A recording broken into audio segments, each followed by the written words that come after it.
There's a quintessential Britishness to Top of the Pops. The programme's legacy as the longest-running weekly music show serves as a source of pride for the nation, with many homegrown fans remembering how they designated their Thursday nights as appointment television to watch new episodes with family and friends. This is perhaps why we gleaned one very particular message from a 2021 TOTP article from The Guardian. Never underestimate the power of nostalgia.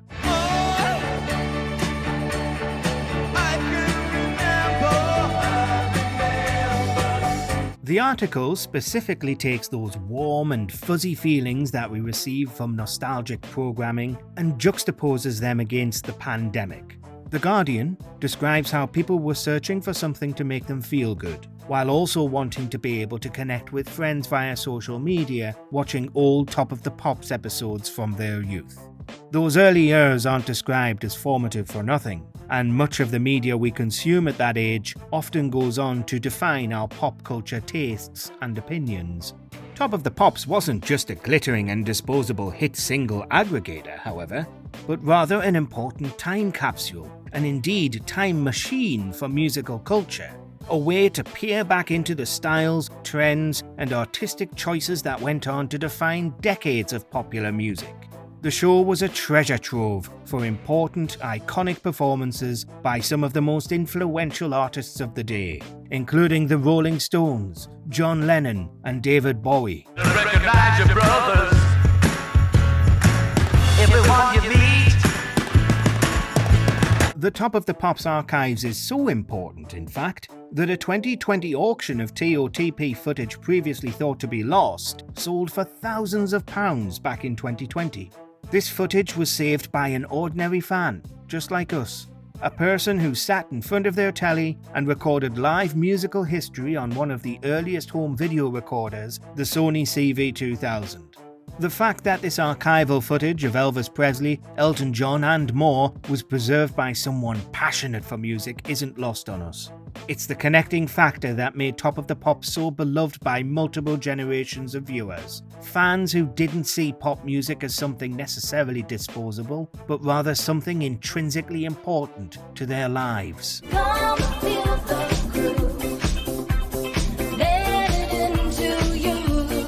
These ideas of importance and longevity may be how we view Top of the Pops today, but it's also important to temper those rose-coloured glasses with the truth about TOTP's humble origins, as well as the occasionally dark paths the show trod over the course of its 40-plus year run. For starters, Top of the Pops was a countdown show, plain and simple. Airings of that week's hot-charting singles would be accompanied by mimed performances from featured artists, while later years would see musical interludes that featured sets from in-house dance troupes such as Pan's People, Legs & Co, and Zoo. Do you wanna dance? Do you wanna dance? Do you wanna dance? Do you wanna dance? Do you wanna dance? The decision for musical guests to mime on Top of the Pops was made for a number of reasons. The practice of playing live is important for many groups, but not every artist necessarily wanted, or was able, to perform in this manner. Many musical guests saw TOTP for what it was, a promotional opportunity, and dove into the miming with a level of professionalism that, while not always necessarily serious, was always entertaining. Of course, not every band who ever appeared on Top of the Pops approached their appearances on the show in the same way, with infamous taking the piss performances from 90s alt-rock acts like Nirvana, basically poking fun at the entire format of the show upon which they were the featured guest.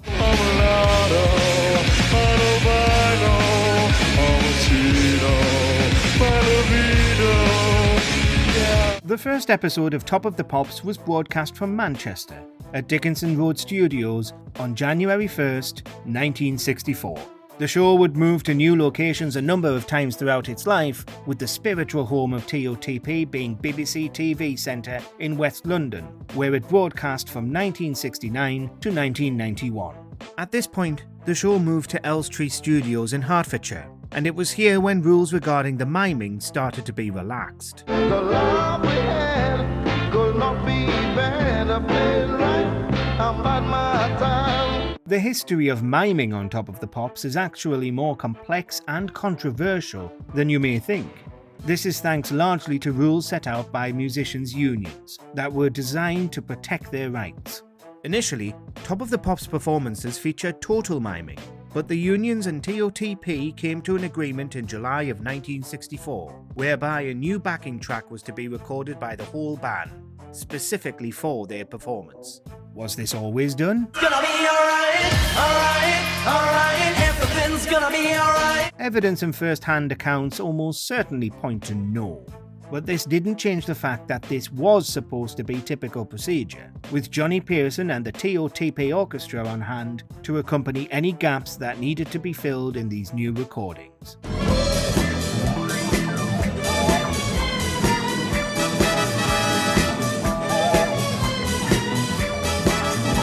By all accounts, the acoustics in the room used at BBC TV Centre weren't ideal for live performances, and any requests by guests who wanted to play live were usually met by attempts from management to dissuade this course.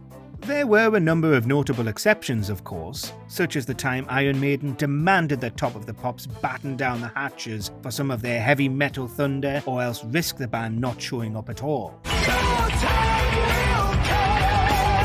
Maiden's performances by all accounts went over well, but other attempts to play live were often disastrous, such as an infamous performance, if you can call it that, from New Order. How does it feel when you treat me like you do? The connection of Top of the Pops to youth culture mirrors that of pop music itself, being a reflection of fads, fashion, and the energy of being young. Sexuality, for better or worse, was also something that seemed to permeate Top of the Pops as a brand. This can be seen not only in how the show brought together throngs of dancing young people to celebrate the tribal rhythms of their favourite music, but also in how those young people were displayed. The camera eye for Top of the Pops never seemed to shy away from how much it was leering at any and every woman on the dance floor.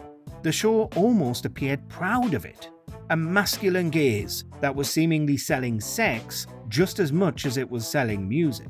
The free love and liberated sexuality that came into play during the 1960s and 70s didn't excuse other, very real allegations of abuse and impropriety that reportedly occurred on Top of the Pops. This wasn't limited only to blatant instances of disgraced host Jimmy Savile behaving badly on camera to young women in the audience, but also behind-the-scenes allegations concerning fellow DJ Tony Blackburn and his alleged involvement with an underage TOTP dancer by the name of Claire McAlpine. Blackburn was fired by the BBC in 2016 over the controversy, but he would be reinstated later that year. The DJ, for his part, denied all wrongdoing, while Miss McAlpine herself was ultimately found unresponsive at her parents' home on March 29, 1971. A diary found at McAlpine's home reportedly contained entries that described a Top of the Pops culture rife with sexual misconduct, secrecy, and cover-up. This wouldn't be the only time this picture was painted by those appearing on the show, with the most damning evidence emerging many years later by a barrister and High Court judge named Janet Smith. The Dame Janet Smith Review represented a 4-year period of research into what Smith referred to as the testosterone-laden atmosphere of the show, a place where young women were, in her words, at real risk of moral danger. The review went on to further accuse Top of the Pops of dismissing claims of sexual abuse by victims, including those involving the aforementioned Savile. The DJ's crimes may not have exclusively occurred on TOTP grounds, but his looming presence over the show's storied history cast a dark cloud over a period that was already not particularly healthy for women. The Smith Review claimed that Savile abused over 70 people during his time on Top of the Pops, while other presenters, such as TOTP's Dave Lee Travis and news sports journalist Stuart Hall, were also arrested on sexual assault charges as a result of the review. There's no denying the horror behind these allegations, but it would be incorrect to point out these controversies as the sole reason behind the decline and eventual cancellation of Top of the Pops. Nothing stays cool forever, and the bloom did very much fall off the rose for TOTP as the show limped on out of the 90s and into the new millennium. Top of the Pops had overcome the stresses of musicians' union strikes, budget cuts and mismanagement, but it seemed to stumble over how to hold on to the interest of their all-important youth market. A revamp titled Year Zero tried, and failed, to revitalise that interest back in 1991, with additions like performances via satellite and a conscious focus shift to American artists going over like a lead balloon.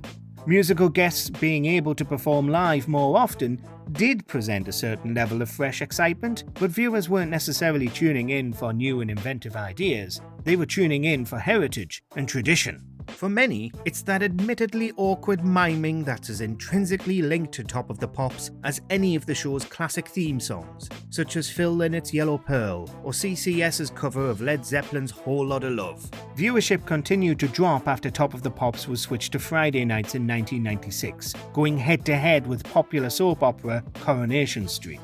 Another new version of Top of the Pops dropped in 2003, but its decision to forego the chart formula and hardline associate itself with a young pre-teen demographic essentially underlined the writing on the wall. Nothing lasts forever, and Top of the Pops wasn't long for the world. I can't get no sleep.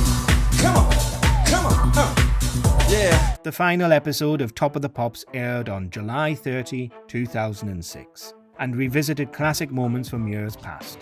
It was a celebration marred by the inclusion of Savile and Dave Lee Travis, a bittersweet farewell to a program that had been central to the lives of so many for so long. We use the word farewell because the Top of the Pops brand never really said goodbye at all. After all, the TOTP magazine is actually still in print, and reruns of both Top of the Pops and Top of the Pops 2 archival show still thrill those aforementioned nostalgia addicts. There have historically been attempts at replicating the success of Top of the Pops in countries like Germany, Italy, and the USA, but it speaks volumes that none of them reached the heights achieved by the OG TOTP. Top of the Pops wasn't perfect, but it was ours, and we remain distinctly proud and protective of its somewhat fractured legacy. It all goes back to that feeling of Britishness we mentioned at the jump. This sentiment that we created something special, something that connected us and made the world feel just a little bit smaller thanks to the exciting, thrilling, and healing power of music. Will we live or will we die? Check out this other recent clip from WatchMojoUK and be sure to subscribe and ring the bell to be notified about our latest videos.